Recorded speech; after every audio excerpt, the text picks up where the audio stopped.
Well, hello YouTube. My name is Ross, also known as the Oliver Man. I'll give you a guess as to how I got that nickname. It basically started with this sign. I show hit and miss engines at the county fair and some different shows around. And one of my buddies, who's in his 80s, decided to make me this sign. And he had a similar sign that said his name and, you know, the town he was from. But when he brought me my sign, it said Oliver Man. And so that nickname has kind of stuck because obviously of all the Olivers that I have and still use. This is one of the first videos I'm making, and I didn't have the camera yet, so I thought we would start here. So basically, we're gonna put this on right up close to that seal. And then this is the part where it's going to take you a lot of patience. I think it did. I think I was fine. Sometimes second guessing yourself is even worse. Well, I'm gonna go for it. I think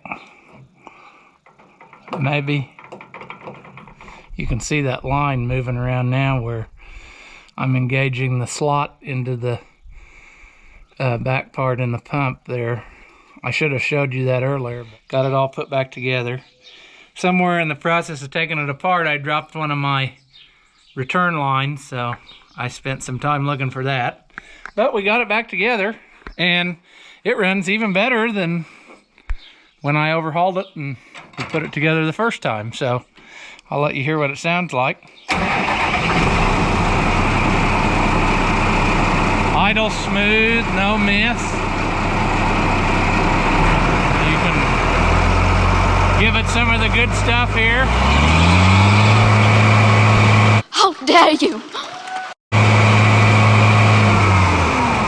Figure in the meantime here, I'll give you a little bit of story on this tractor. It was bought new in our county, and it was in really rough shape. I'll put a picture up here of it before. I know what you're probably thinking. Ross, are you really that stupid? And the answer is probably. But not in this case. And the reason being is that I sold this rim off of the tractor, and I mounted the guy's tire on, and it seemed like it was just easier to mount it with it on the tractor.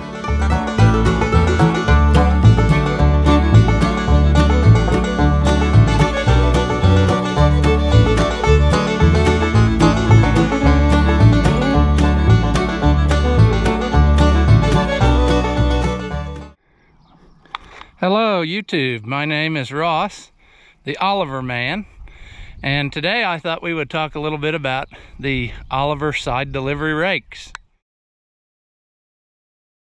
Starting here is a number 2 side delivery rake. Here we have a 107 side delivery rake. Over here we have a 207 side delivery rake, and to my knowledge this was the last rake that Oliver offered before they got out of the hay business. A little story time on the Oliver 88. This tractor is, I believe, if I remember right, it is the second one that I ever bought, and it was my third tractor overall.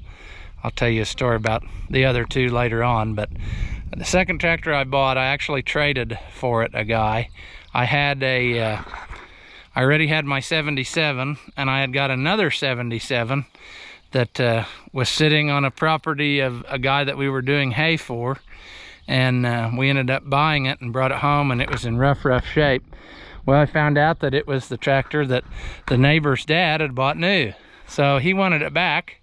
And he had this 88 that had terrible back tires on it, and if I remember right, the head was off or something. It was apart and was in kind of sad shape again. If you've watched some of the others, I've said that's usually how I buy tractors. I like a challenge, and then when you're done, you know what you've got. So anyway, I got this tractor by trading him, and I had a tractor that I didn't have, and he had his dad's tractor back, so we were both happy.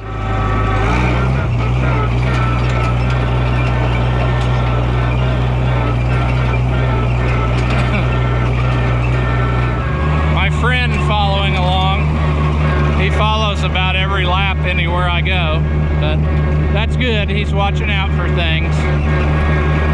Today we're going to look at the 1955. Will it run? I hate to disappoint you, but the answer is no. I got this tractor probably 3 or 4 years ago by now. I had tried to buy it for, probably about 8 or 10 years, and the guy didn't want to sell it.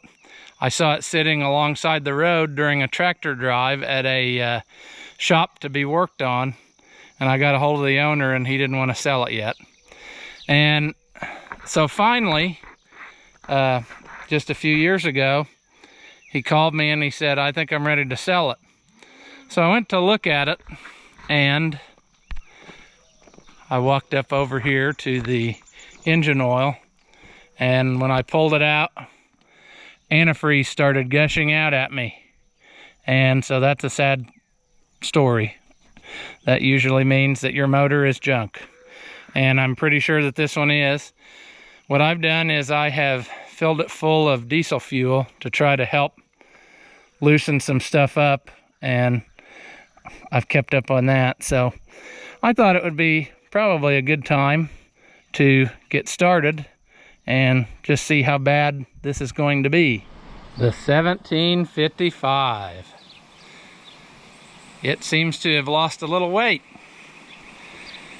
If you've seen this tractor on Facebook, follow me on there. I bought this tractor this spring. And if you watched my last video about the 1955, you know that I don't have a lot of love for these old style cabs that weren't factory. And so today was the day that I decided it had to go. And I probably should have filmed it, but it's probably a good idea I didn't film it so that nobody tries what I did at home. But I got it off of there without doing any damage to it, really. The cab was an all-season cab, but it basically looks like a knockoff year-round cab. So, but like I said before, these cabs just aren't for me. I don't enjoy getting in and out of them because I suffer from MPF, which is male pattern fatness. Well, let's see about getting these fenders off, and we'll put them on the other tractor.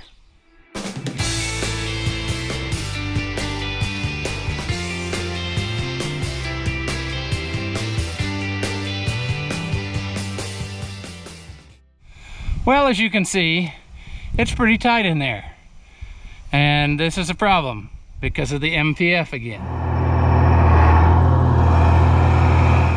Well, that turned into an ordeal. I'm not going to show you very much footage of it, if any, because I'll have to cut the soundtrack after all the things it made me say, but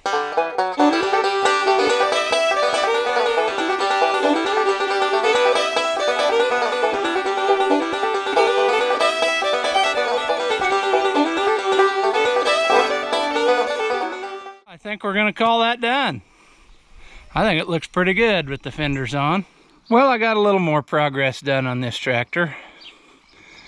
I got my bracket mounted on the back of the seat again, and I also got the hydraulic cover mounted on and a factory step so I can get on. And I thought we'd take this, go on a little crop tour maybe.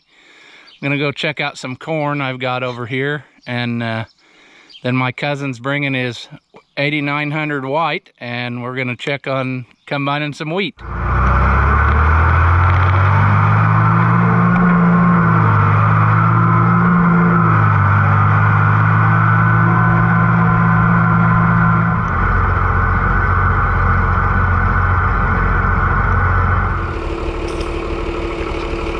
don't know if you can see that or not, but it appears to be pretty well on its way.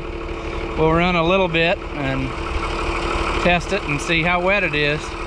Doesn't that just look pretty out here, surrounded by all the crops? Right where it belongs.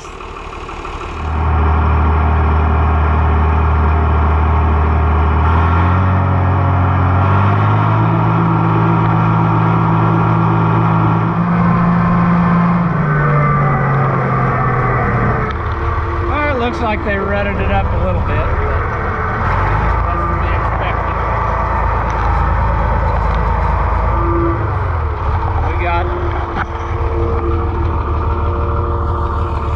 We've got some loggers here to selective cut some trees, so they've been doing that. And I left a strip so they could drive around, so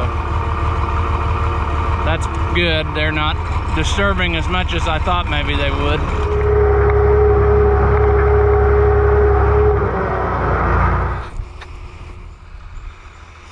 Well, it looks like they're coming up even. Hopefully the spray works. Well, perfect timing. Look what's coming.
Yesterday, if you watched that video, we just started the wheat harvest and it was towards evening, so we basically spent a little bit of time getting the combine tuned in and decided we'd hit it hard today.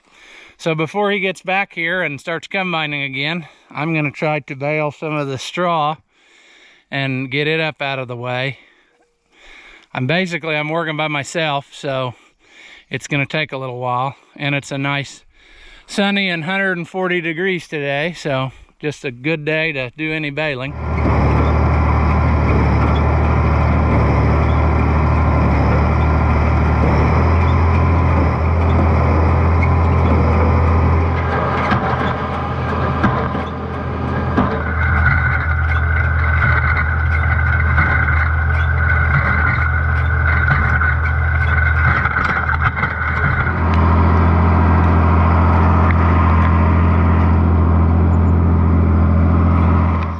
Well, I don't know how much footage it actually got. The camera kept shutting off. It said it was too hot, which really isn't fair because I was too hot and I had to keep working. But I'm sure we got some, and you can see that when there's an extra wide windrow like out of the combine, the hay, or the straw in this case, wants to hang over the edge of this guard, and then it balls up and then you lose a little bit.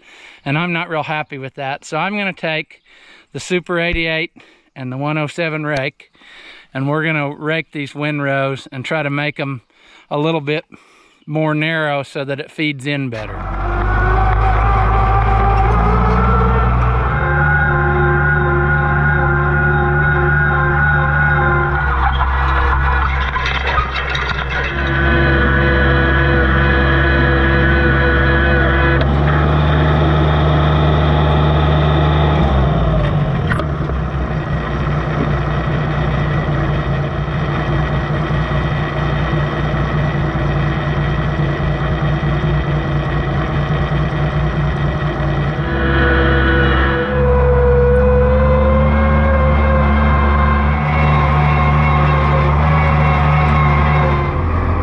Now that the camera's had a nice relaxing rest in the shade while I finish raking, we'll try this again.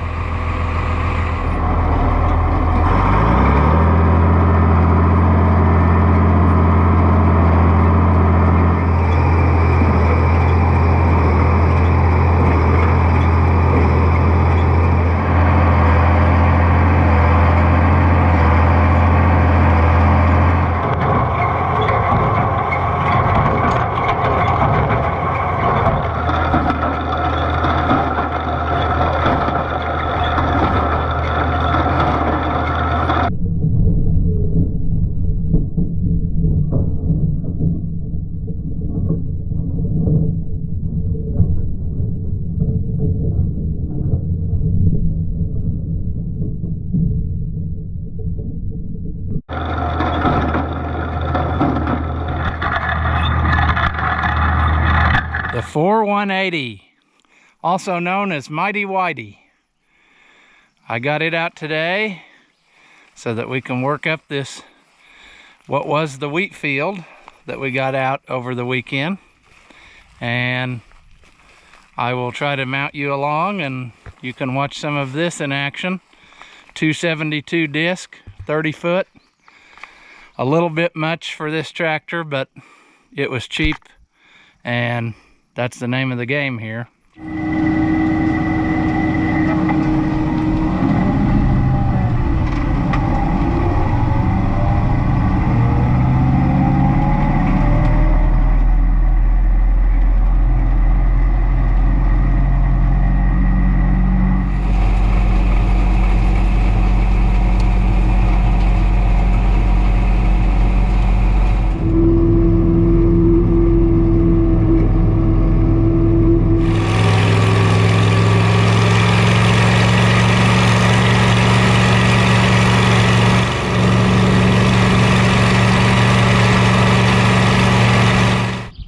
So what I didn't show you is, unfortunately, at the very end of doing that field, the 4180 blew a steering line under the cab, and it made a nice mess and covered pretty well everything with oil. And this is a good example of, I should have fixed it when I saw it. It was dripping, and I thought I would go ahead and try to finish and get things done, and I ended up wasting a lot of oil. So I'm gonna get to fix it now. I gotta take the fuel tank out to get to the steering motor because it goes all the way up there, and I'll probably just go ahead and do all the lines while I got it that far apart. So it's the next day, and we're gonna try to run the soil finisher over this and get it ready to plant, and we're gonna use the 9650 AGCO. And you're probably saying, well, that's not a white or an Oliver. Well, it kind of is. It's a transgender white. It's basically a 6145 white with a Deutz engine. They painted them orange and sold them through the ex-Alice Chalmers dealer. So it's basically the same tractor. This one's a power shift. So we'll get going here.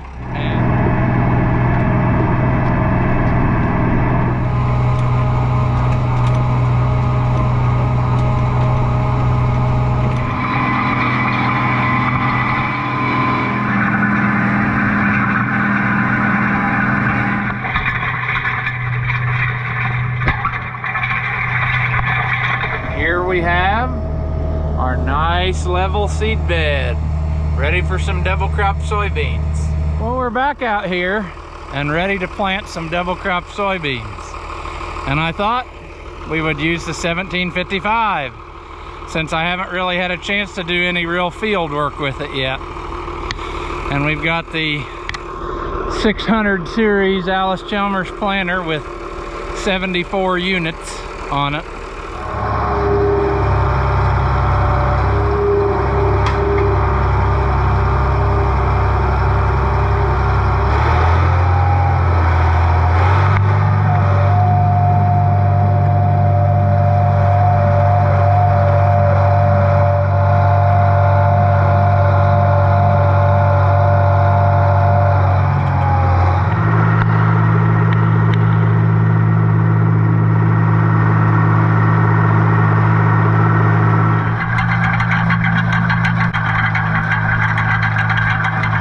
If you watched the tillage video, you probably remember me telling that this thing blew a steering line right at the end of finishing up that field of double crop beans.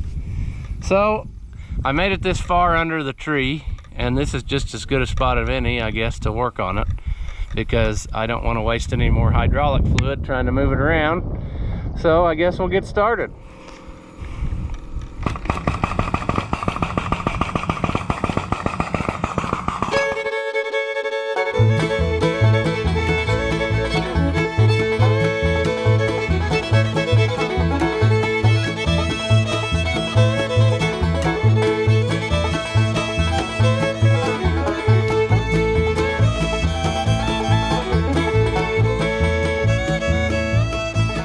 Well, using the OSHA approved jib crane, I managed to pull the fuel tank out. Right now it looks like this end is about pulled out of the crimp here, and that's not even the line that was leaking, I don't think, because it was spraying out underneath the cab. So we definitely have a problem there as well as down the line, so might as well just fix them all. Power traction hitch, what is it? That's a question that gets asked all the time, and the best answer I can give you is it's basically Oliver's version to compete with the Farmall fast hitch and the Ford 3-point hitch. Look at the power traction hitch. It's more similar to a Farmall fast hitch than the 3-point like on the Fords. It's kind of a hybrid between the two, I guess. But the biggest thing is your arms are rigid. They all swing as one unit here. I've got it hooked up to a drill right now, so. But you can see it's all basically one unit. Your arms aren't independent. Your latches are just, you slide in there with your pin, and then when you want to release it, pull up and it's spring loaded. The Hydra hitch that was available on the fleet lines was more like the 3-point hitch that you see on the Fords and whatnot. They do share, the power traction hitch and the Hydra hitch share a few things, like the top link bracket, which is, if you look at it, pretty well identical to what went on in the 15 and 16 size tractors up until the end.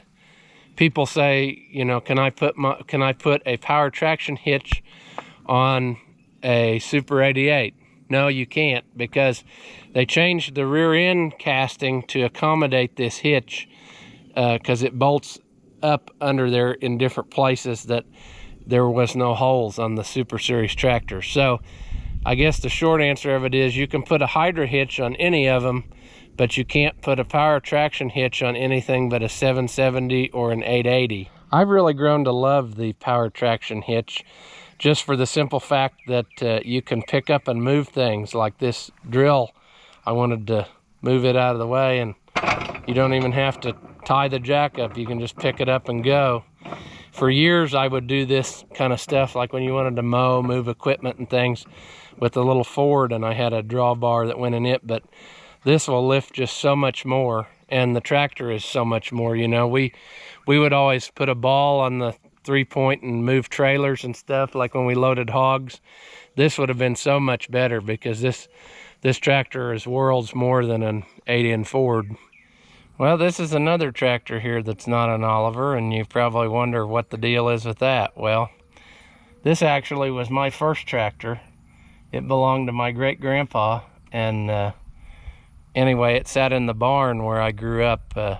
He got sick, and my great-grandpa did, and basically he thought it was the end, and he went into the hospital.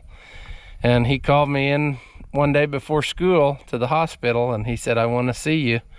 So we went in there, and he grabbed me and pulled me close to him, and he said, "That old tractor's yours." So he gave it to me, and this is my first tractor. Look what we have here. We have 1, 2, 3, 4, and then move around here, and we've got 5, 6 new lines. I also got this little hose made. I don't know if you remember seeing that in the last video, but it's the fuel return hose, and I got it made at a different place. I got it made at a hose shop, and we changed it over to JIC fittings so that it was easier to do, because it had like a brake line type fitting on it, and that was pretty hard to come by in that size with a hydraulic hose. So I like JIC fittings because they let you turn and you can tighten things down exactly where you want it to be, and then there's no chance of leaks.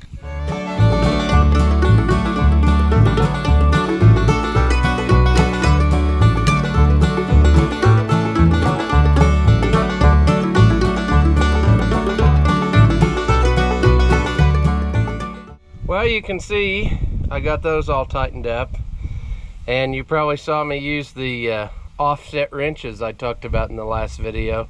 Those are handy to get into certain places on hydraulics, so that worked out pretty good.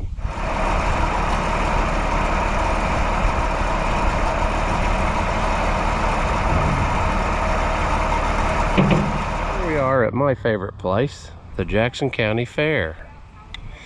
These are the 3 tractors I brought, and we'll come back and look at them a little bit later. We try to feature a different brand of tractor every year, and this year was Alice Chalmers. So, well, as you can see, it's a sea of orange. The side on my left is, all those tractors belong to my neighbor, and some up the middle. And then about half of this side belongs to the guy that was the Alice Chalmers dealer here in our town, the dealer I used to work for. Between him and his son and grandsons and some of their friends, they got all these. So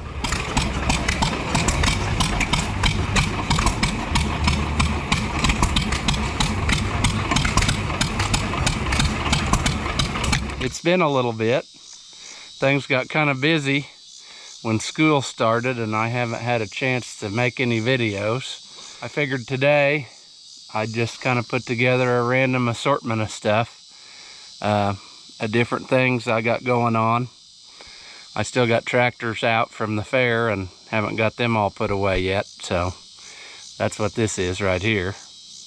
I was going to make an update video on the 4180, and I got it all back together and started it up, and ended up that it was leaking out of the oil pressure gauge line. Somewhere along the line I must have either caught it or it was kinked or something, and it was starting to leak oil all down here over everything, so I shut it off right away. So I've got a new line to put that on, and I'll get to that one of these days. Here's a 77.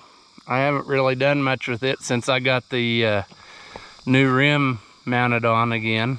If you saw my video way back when on a guy needed one rim, and this tractor didn't have a pair on it that matched, so I bought a new pair and sold him my used one. But now I'm going to show you something that I bought. Well, this isn't all of it. I made one trip earlier about a month ago and brought home the rest of the stuff. And what I did is I bought a 1850 that's been started to be parted out, and so it's going to be like a big jigsaw puzzle. After watching all those videos of the purple 1850, I kind of think I want one for myself, so gonna work on assembling. Well, I'm not one to usually sell anything, but I did sell something the other day, and that is I had a white American 80 that was through a barn fire, and I've probably had it for, I don't know, 4 or 5 years maybe now. And anyway, I had a buddy call me and he was looking for one, and he needed it to be in rough shape for whatever he was doing with it. And so I ended up selling it to him, and this is all I've got left of it. A rotted out air cleaner and a warped slow moving vehicle sign. Well, I said we might do a crop tour, and so I decided I needed to go get some gas for the 77 before we took it for a run. But I figured I'd stop along the road here on the way to town and show you this field of soybeans, which is probably one of the prettiest ones I've ever raised. I mean, it doesn't hardly have a weed in the field. There's some area I didn't get planted here in the corner and weeds along the ditch, but I don't know if you can see that or not, but it's almost perfect. We could use some rain. It is on the verge of, it's gonna hurt it. So I really hope it does rain a little bit, but this is still pretty good looking stuff if it just ends up producing. So I'm pretty happy with this.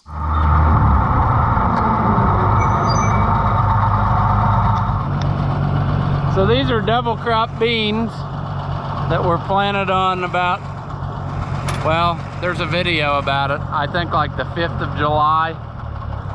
And they're not looking too bad for being planted late like that.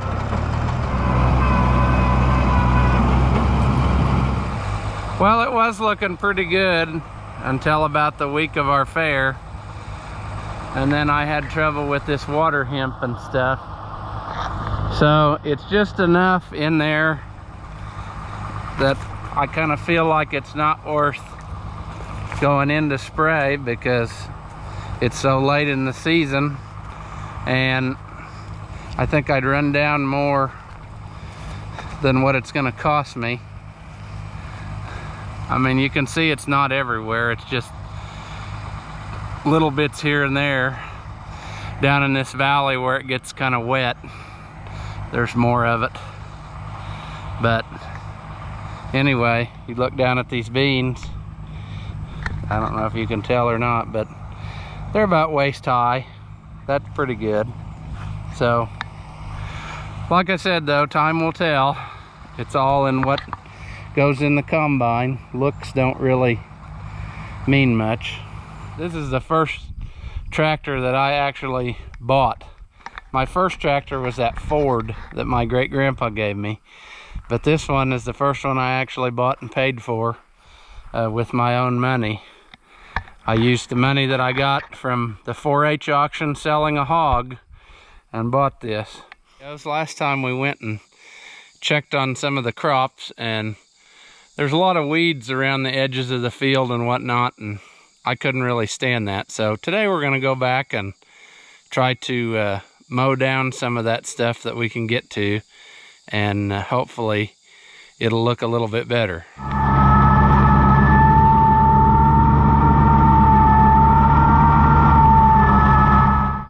Well, that's the problem with working along the road. You see all kinds of people you know, and before you know it, a half an hour's passed. So we'll try to get the rest of this little patch cleaned up here, and then we'll head back home.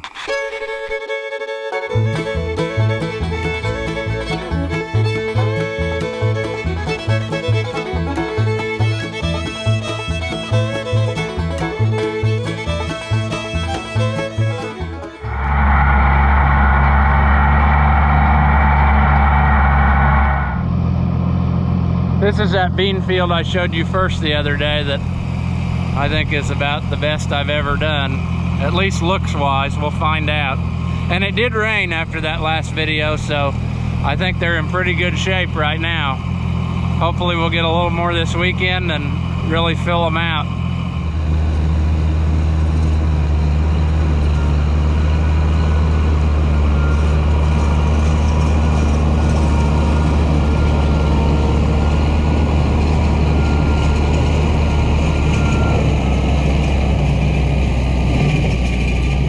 Today I thought I would tell you a little bit of the story about this Super 88. You saw it in my last video, and I mentioned that I bought it on Christmas Eve of last year, actually. I guess it was my Christmas present to myself. One question that gets asked a bunch on the internet is, does my tractor have green wheels or red wheels? Well, if your tractor is a 1954 to a 1956, it was green wheel. If it was 1957 or newer, it was supposed to be a red wheel, because people decided that they didn't like the combination of green on green, and so the corporation decided that in 1957 they were going to switch back to green with red wheels. I've heard many stories of tractors before that being sold with red wheels because the dealer repainted them. I've heard stories of a new tractor being on a lot right around the time of the switch of color, and the person wanted the better deal on the older tractor, but he wouldn't buy it unless they put the red wheels on it. So they swapped red wheels from a new Super tractor and put them on the old one to make the sale. And then you had an improved Super, is what they call them, with green wheels, because the dealer had swapped from one to the other. So you never know what was actually out there. I mean, don't argue about it. If somebody tells you their grandpa bought it new and it always had green wheels and it was a later Super, because dealers did stuff like that to make the sale. There's a lot of asses that live around here. The driver just might be one of them. We put this on here with a skid loader with pallet forks, so we're gonna see how this goes with the tractor and loader. I guess the goal here is for me to destroy as much stuff as possible to make it more difficult for myself later. That's usually how it goes.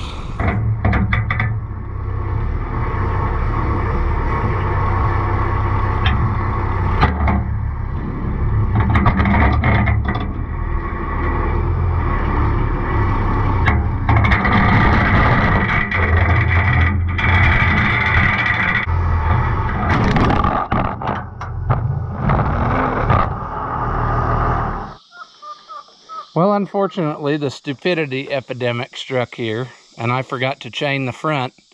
I got too excited about taking this off of there, and the GoPro took kind of a hard hit, and it ended up breaking the camera mount. So you might get some interesting angles from now on. I don't know, until I find something else to hold the camera.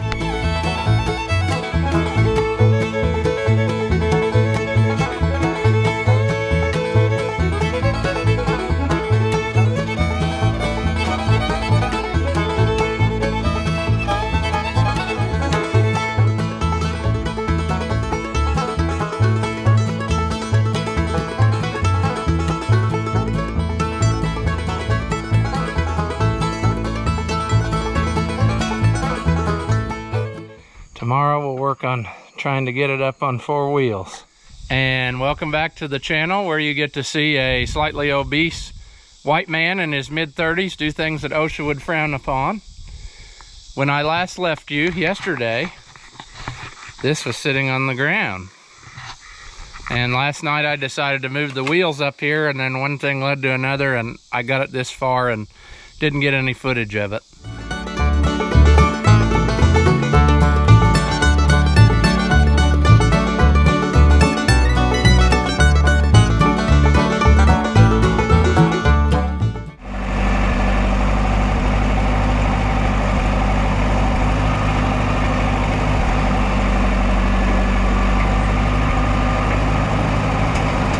It is.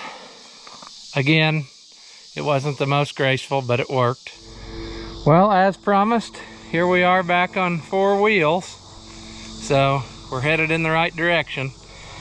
I'm woefully short of bolts, so I need to go find some of the right length bolts, and then we should be in good shape.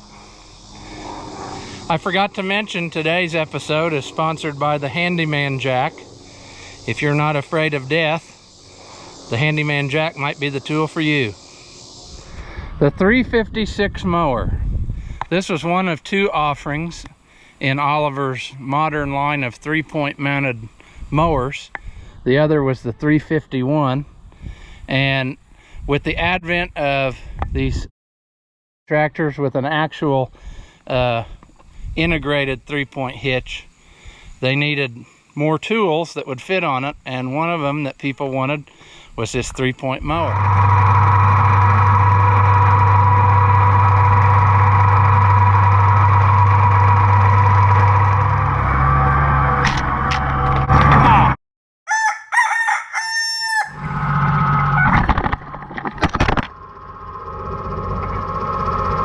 I thought we'd talk about the 1550. You might have saw this tractor in my video with the 356 mower. That's mainly what this tractor does most of the time.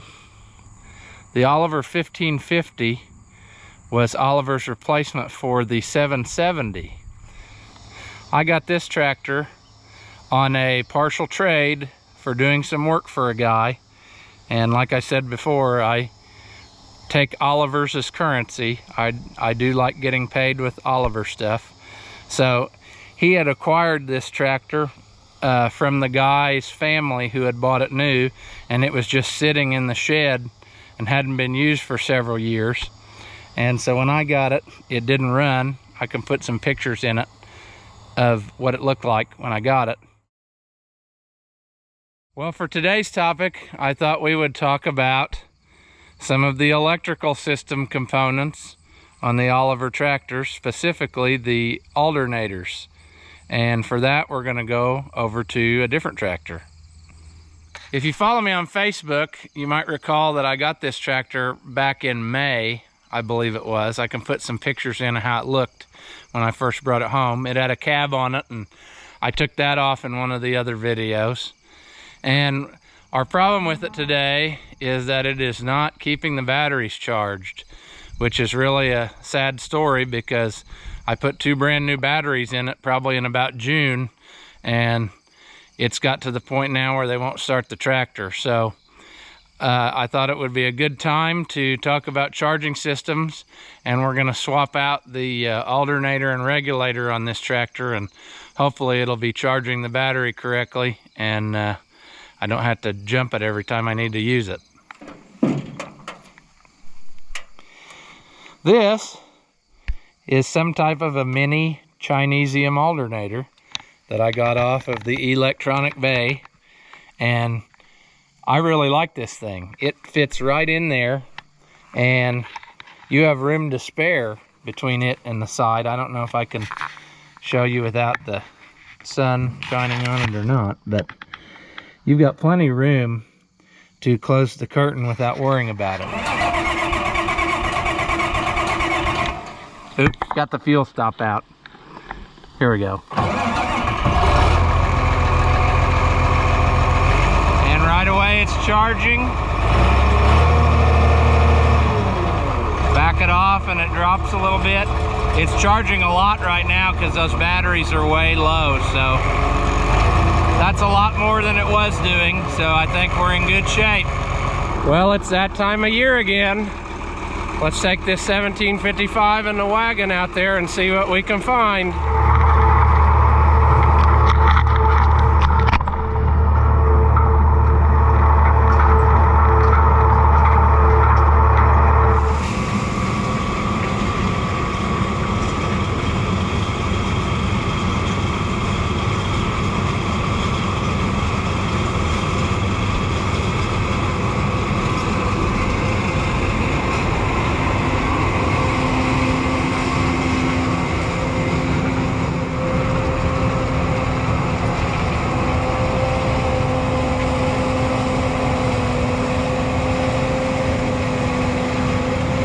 Today, I have a surprise. I acquired something else off of Auction Time, which, if you haven't been on there, it's addictive, so proceed with caution. This, at first glance, is a 5100 splitter planter. I said at first glance it looks like a 5100 series splitter planter, But after looking at it closer and talking to a few other Oliver Elite, we decided that it was a 6600 series frame with 5100 series units, because see, it has a box tubing tongue, and the 6600 planters were double frame planters, meaning that all your units on there were hanging on this back bar. As on the 6600, you could have units set up for 15-inch rows, and then if you wanted to plant corn, you locked up every other row and you didn't have to take any units off or anything. You just switch it over and plant corn with it. What you have is a gentle stream of air that just pushes down in there, and it holds the seed into, if I can find one to show you, it holds the seed against this disc inside, and the disc has little holes in it to let the extra air out, and it just holds the seed in these pockets. And then as it comes around, there's a little set of brushes up here called tickler brushes, and they knock off any extra seed if it picks up more than one. And then as it goes around, there is a long continuous brush here called the cutoff brush, and then that shuts off the air where the seed isn't getting air anymore. And when it gets to the bottom, it falls down the tube and down into the ground.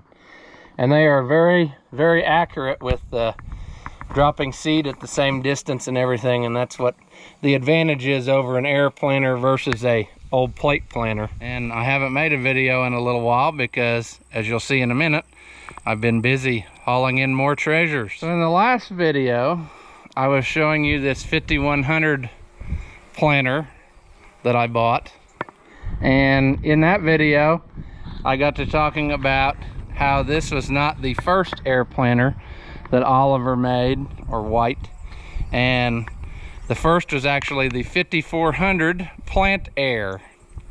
And I've known where one of those was sitting for a while. It actually came from the same place as the 6100 that I have, we showed in the last video there. And so after making that video, I just couldn't stop thinking about that, because you never see a 5400 Plant Air at a show or anything. People just have kind of abandoned them, even though that's really kind of a milestone piece of technology, the first air meter that was ever sold. So I went back the very next day to the place that I bought the 6100 from several years back, and went to see if they had the 5400 still sitting there in the weeds. And the answer was yes. And they were finally ready to get rid of it.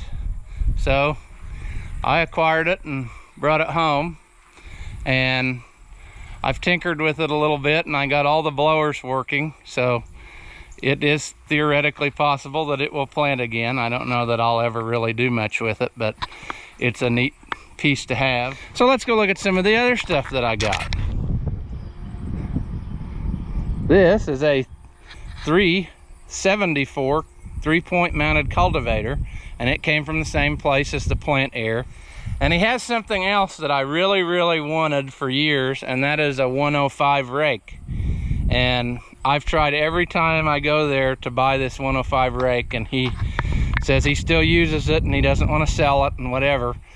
So a couple days later, while looking on Facebook on the old marketplace, I found this, a 105 rake. So I had to go get that too, because where are you going to find another one? They're not often you see them come up for sale. And finally, on our list of things, this Oliver 60.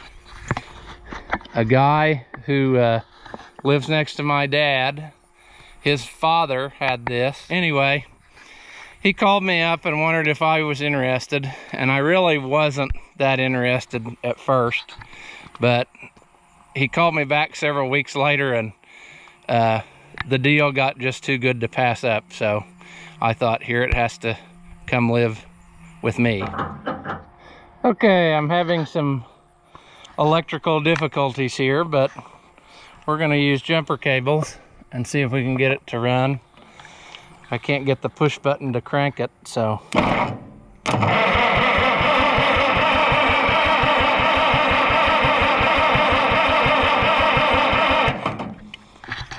got any life. We'll just do a quick intake hose delete here, where we can get in and hand choke it. We'll give it a little shot of brake clean. The green can brake cleaner seems to be good starting fluid for gas engines, so we'll see what happens.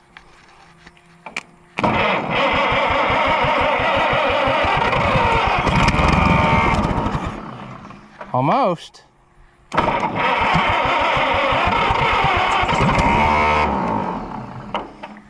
Well, we're on the way.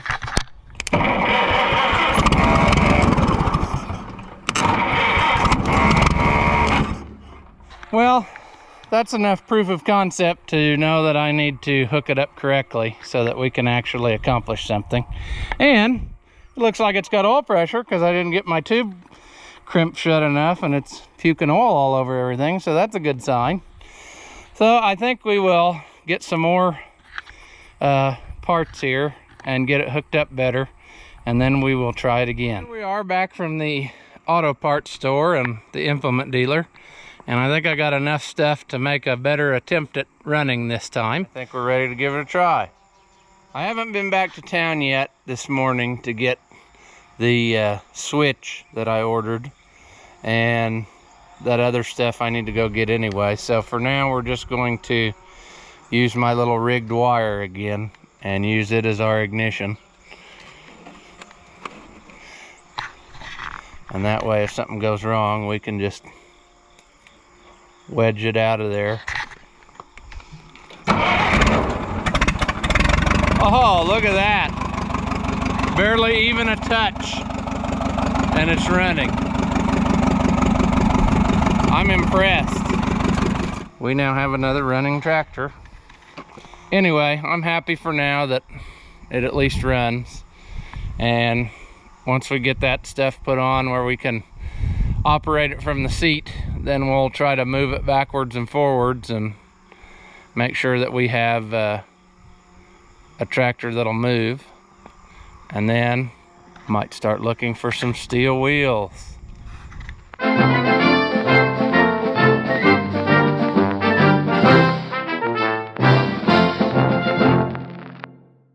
And today I thought we would take a look at some literature. After the video I made about the side delivery rakes, which was one of the very first videos I made, there was some more things I thought of after the fact and things I didn't quite answer in the video, which is something that you find if you start trying to record yourself, that you get a case of the stupids and you can't remember things. But anyway, I thought we'd talk about some of that by looking at literature. And so we'll just look at hay rake literature today. And so we'll get to that section of my book here. And so I've been trying to get all my literature gathered up and put into binders by type, such as like hay tools and tractors and whatnot, so that I can find it easier when I'm making a video and want to show you some literature or say something about it. In a minute, there are numerous pieces of literature on each implement that they made, so you can find variations on anything. And if you're a real collector like I am, it's kind of addictive and you want to find the ones you don't have. So anyway, there's more than one for each thing. So for our next rake, we have the 107 side delivery rake. And here you can see 3 different pieces of literature on this rake, and there's actually at least one more. There's an introductory piece that I don't have, but I can put in a picture right now so you can see it. Today, I have kind of an interesting story that involves the 1655 here, and it just happened to me just a little bit ago. The 1655 was nosed in to the 1650 here. So I went to start the 1655, which is now out here, as you can see, and cranked it over about 3 times, and it sounded like somebody shot off a high-powered rifle right next to my ear. And I thought, what in the world is going on? And I figured that maybe it had just like backfired, because it kind of sounded when it was turning over like they sound when you get them loaded down, you know, you had too much choke or whatever. And had my hand on the key, and you know, nothing was happening anymore. And I looked down and smoke is just coming up from down here, and then I could hear liquid running, and I looked down and there was juice dripping out of the battery box. So I thought, well, I bet the battery has blown up. And I never had that happen before, but sure enough, take a look at that. I don't know if you can see it or not, but there's some pretty good shrapnel from where the battery decided to self-destruct itself. So if you want to know what the inside of a battery looks like, that's what it looks like. I'm gonna have to oh man, there's just nothing really holding this together anymore at all. I don't know how I'm gonna, short of just dumping it over, how I'll get that out of there and find something solid to hold on to.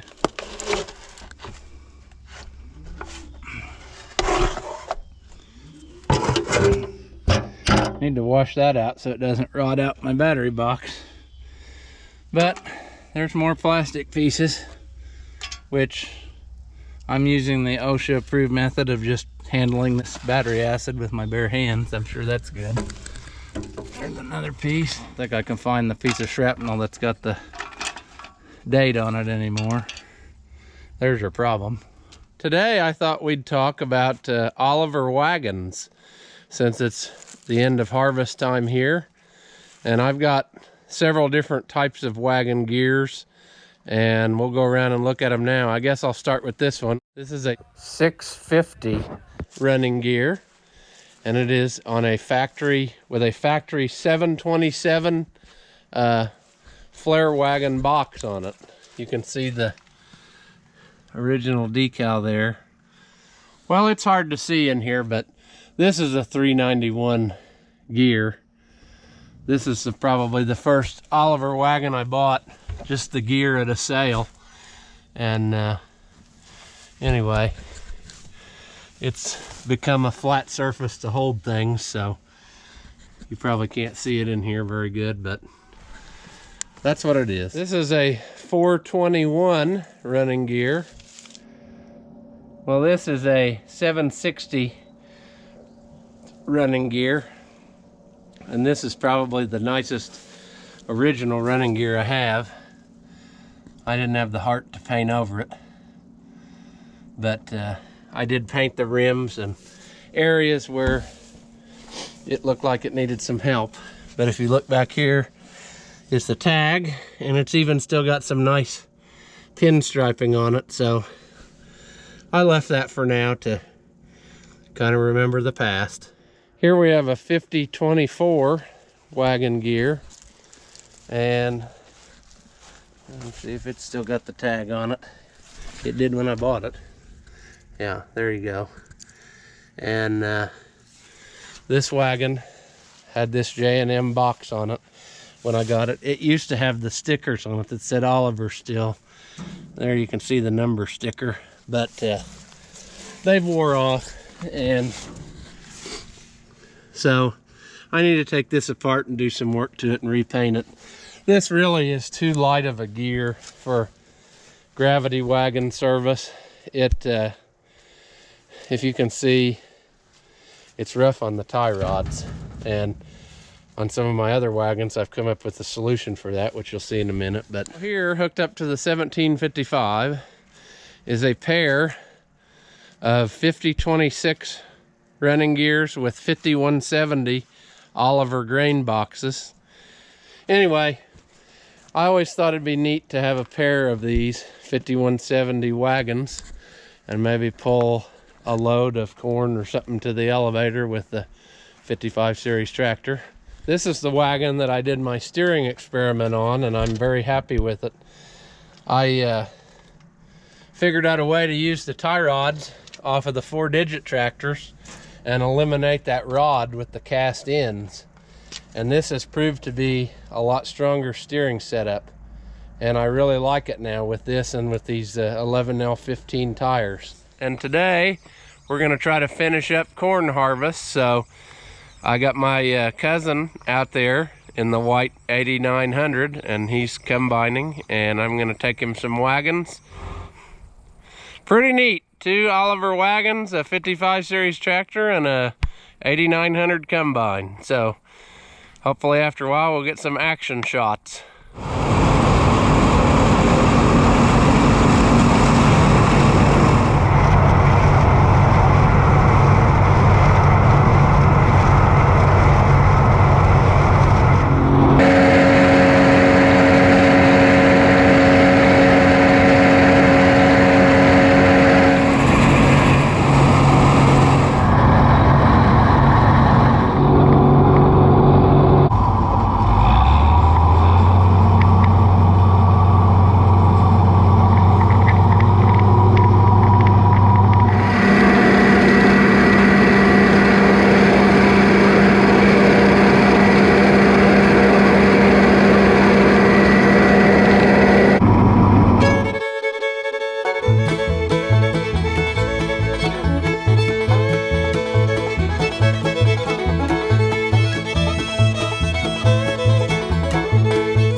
Some corn out here, and then in the next few days I'm gonna come out and pick it, so hopefully you'll get to see a video of a number 5 picker. Well, he's got corn on these 2 wagons, so we'll go empty them. Hopefully he'll have the other 2 full by the time I come back.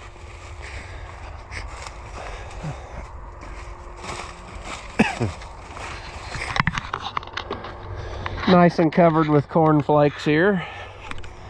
If you've never been around corn, that's the nice bonus that you get, is little dust flakes.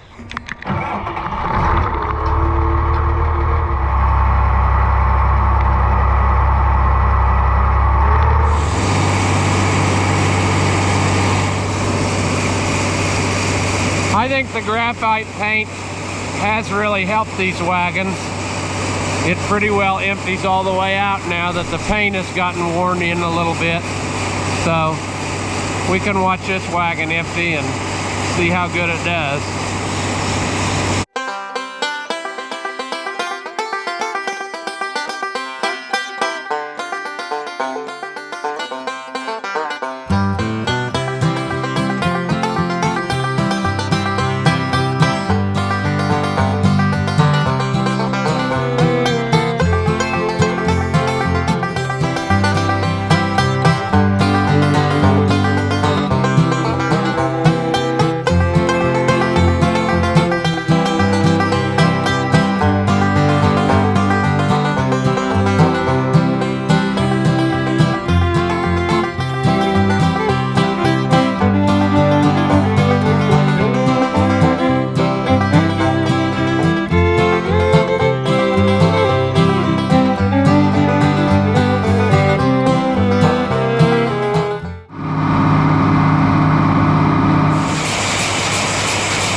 Nubbins.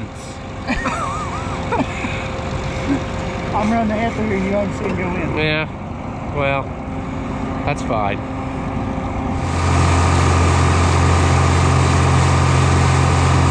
Today I thought we would take the 4180 out and do a little fall tillage.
Take the 9650 out with the Landall tool and try to get that a little bit smoother for wheat.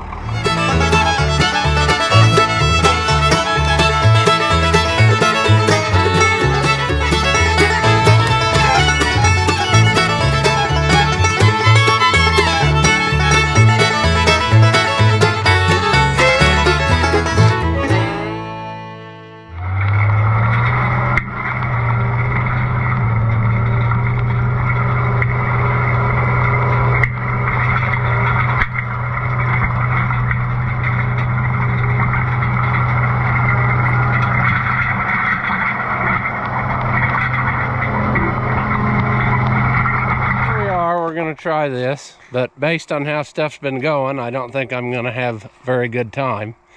But I got my 66 out, pull the wagon full of the wheat, and 77 hooked to the 64 drill. So we're gonna empty some wheat into the buckets and then fill the drill.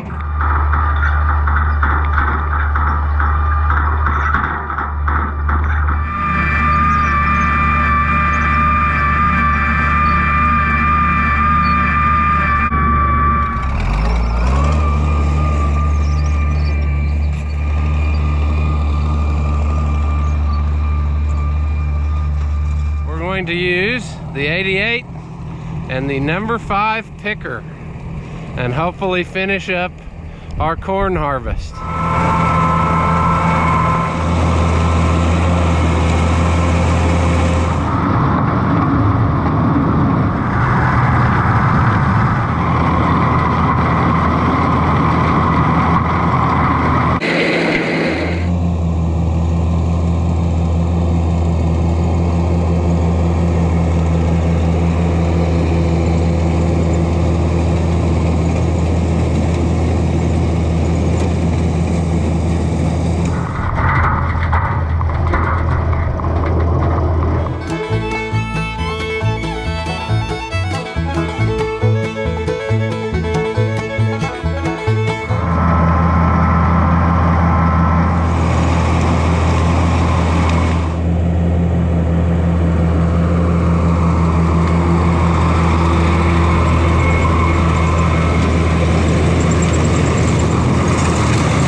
The last row of 2021. Today, the 550 is going to town. We're going to take it to town, and my aunt and uncle moved into my grandma's house when she went into the nursing home. So they're wanting to pull some landscaping and get it ready to make it their own. So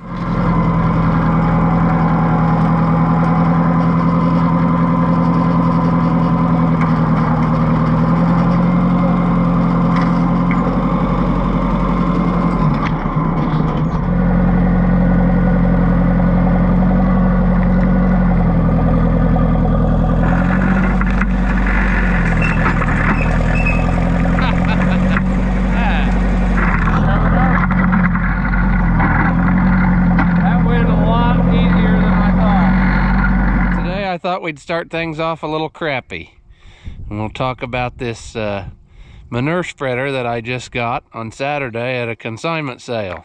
It doesn't look too bad, but when I hooked up the power takeoff, the first thing it did was break this chain.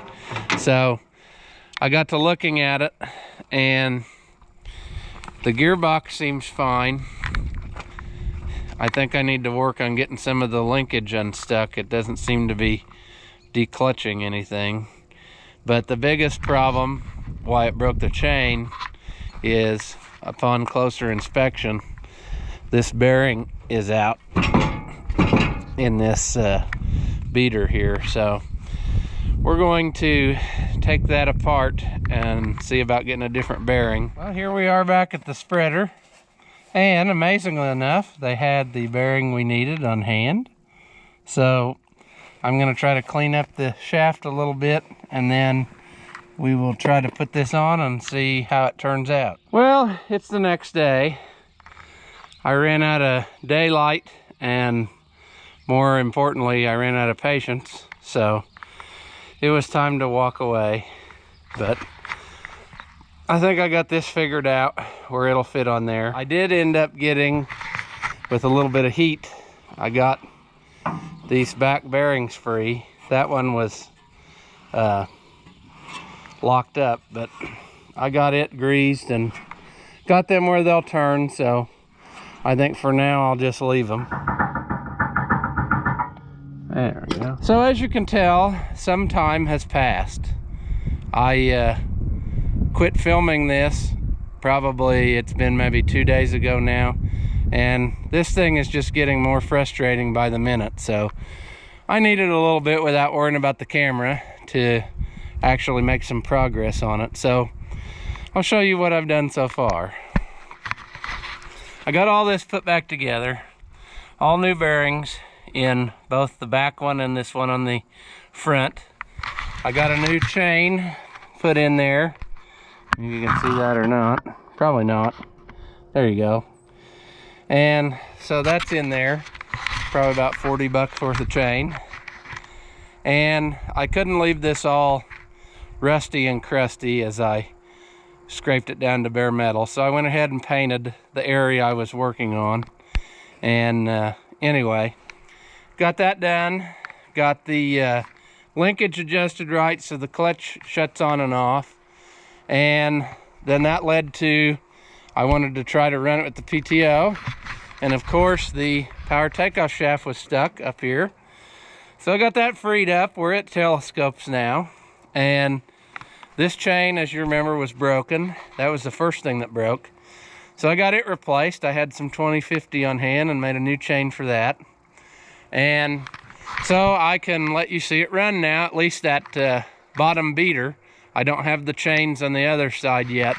I really wanted to soak them maybe in a bucket of oil or something and then put them back on. But I've got everything pinned up the way it's supposed to be. So all I got to do is slap the chains on, and all three of the things should run on the back. But we'll start it up now and at least watch the back one here spin. Spinning along the side, going into our gearbox, and turning our bottom beater. So I'm about sick of looking at it, but anyway, down here, it definitely needs a bushing in there or something. That's not right. That's the shaft that the lower set of sprockets rides on. So we're gonna need to give that some love. It's better than it was when I started, so that's a good thing.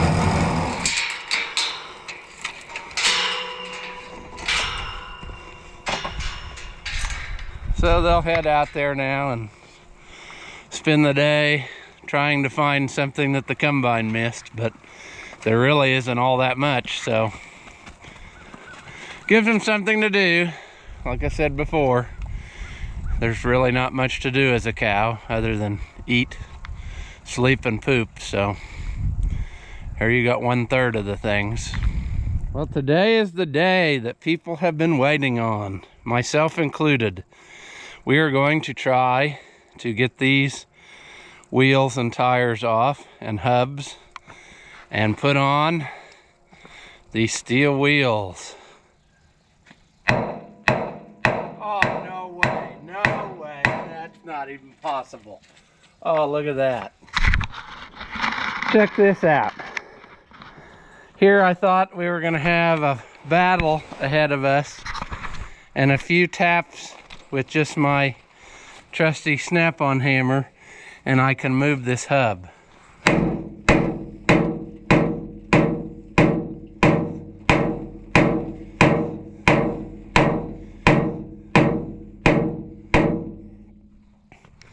Well, this means one of two things. Either this is going to be much easier of a project than I thought, or the other side is going to put up such a fight that it makes me want to scrap the whole thing.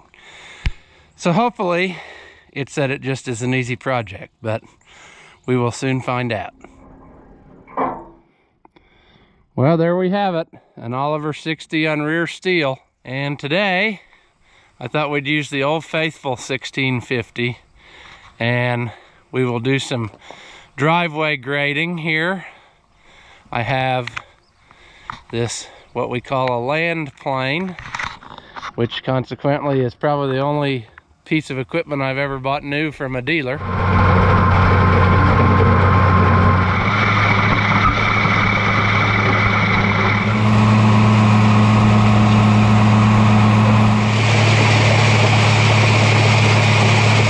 Today, I thought we would go on a drive with the Oliver 60 now that it has steel wheels on.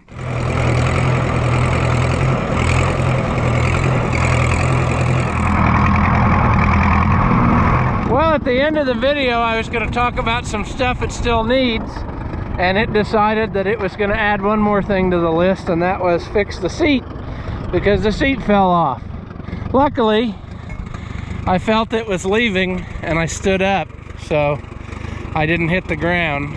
But anyway, that's one more thing that needs attention. Kind of rainy, so I thought I would work on the 9650. And what I'm gonna do is I need to put a new headlight relay in, because ever since I've bought this tractor, the headlights have not worked. Well, okay, we got lights now in front. Seems to be working. We'll go out and look and see if the back lights are working. I need to get a new bulb. That one's come unglued, but that was back ordered too when I ordered it from the dealer. Okay, we got all our lights in back, and you got the flashers on. None of the white lights work. Then you turn the flashers off, and now you've got lights up there. Well, I've got front lights on one position, and I've got, now I wonder if I turn the hazards on, all the white lights have shut off except for these two. The red lights are on. I've got more than I had, so in theory I should be able to use it in the field at night.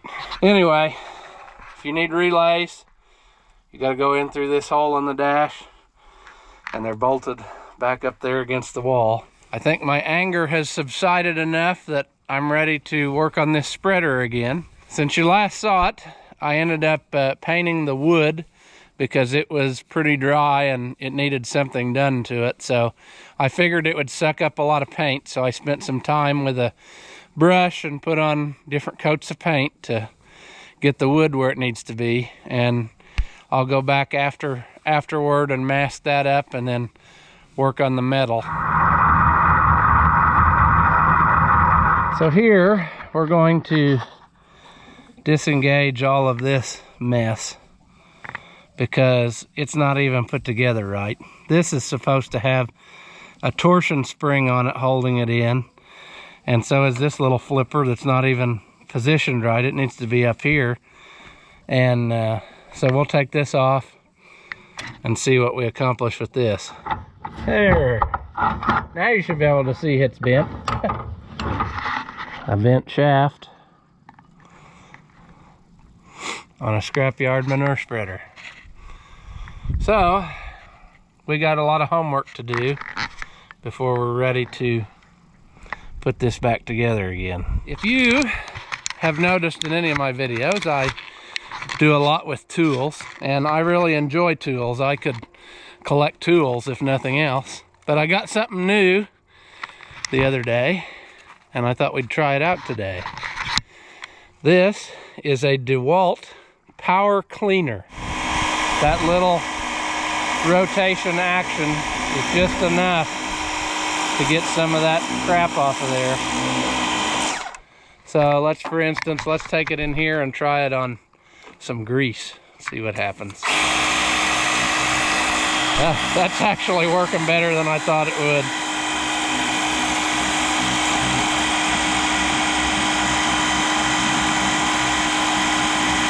That's actually working really good for what I thought it would. We're going to work on the Super 88. This is about its 1-year anniversary here at the Forever Home for Oliver's, because I bought it on auction time on Christmas Eve of 2020. So we're right up on a year of me owning it. And the other day, I noticed when I got off after using it, that the voltage regulator had come loose and was dangling, and the battery will not charge. So what's happened is the rubber isolators that mounted the voltage regulator to the bracket have given up. Now, I don't like this. And I should have left it alone, because God.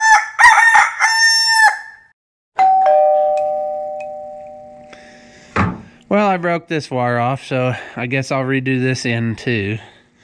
That would be better. Then it'll be out of the way. So I'll have to get some wrenches here and get that off. Connect the battery, which I just did. We're going to go from the A terminal and just touch this B, and that should be enough to tell it what to do. Now we'll try to start it. Okay, here we go. It was dead as could be, so I don't know if it'll start or not. And it's charging! We're going to work on some fuel system problems, I guess you'd call them, on a few tractors. So the problem we're having here with the 770 is that the sediment bowl is plugged up with rust in the neck that screws into the tank. Okay.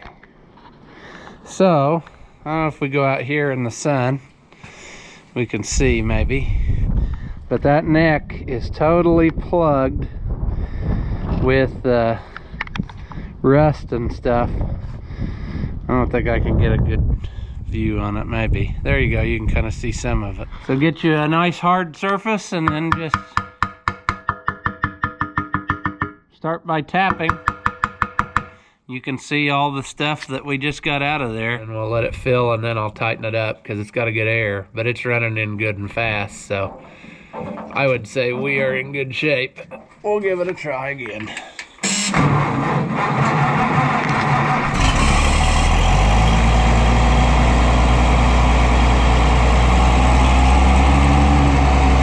So our next repair today is the Steel Wheel 60.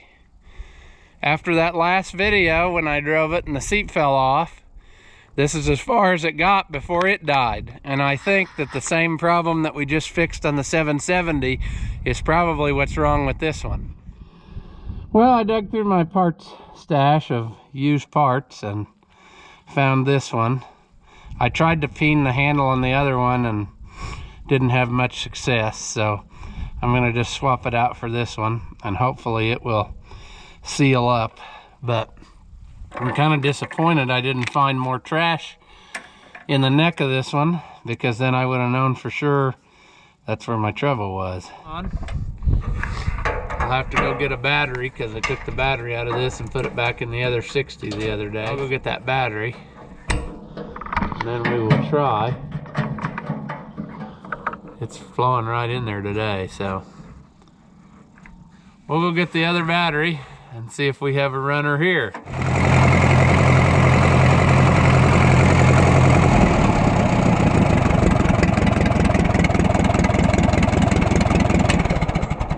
Well, if you shut it off running, it should run the next time you want to use it, right? So, move on to our last project. Well, for the last in our trio of fuel-related projects, we have the 1800C. I'm gonna just go ahead and take this off, and I got a fancy little fuel plate to cover the hole, and then I think we'll be in business because, like I said, it's started every time now that I've tried it, and it seems like for whatever reason that pump is just not doing what it's supposed to. So I'm gonna go ahead and get rid of it, and it should be okay. So I'll show you what I did very scientifically, is lay the gasket off of the fuel pump over this plate and then made a mark and sawed it off. So I now have a block off plate the right size. Well, there we have our fancy chromium Chinesium block off plate installed. So now we'll work on getting these fuel lines out of here. All right, here goes nothing. There we go.